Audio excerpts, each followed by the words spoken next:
Hola, hola, ¿qué tal? ¿Cómo están? Muy buenas noches, amados hermanos y hermanas, amigos, de diferentes lugares que nos ven a través de esto de redes sociales, TikTok, Facebook, YouTube. En esta oportunidad vamos a presentar cuarta edición de Wayne Orquesta. Es semejante a grabaciones reales, a una orquesta real o tradicional. Por supuesto, vamos a tocar con ese sentimiento que nos caracteriza de acuerdo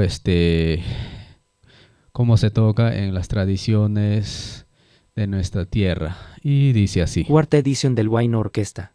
Sempre Spallier valorando vuestra tradición y cultura.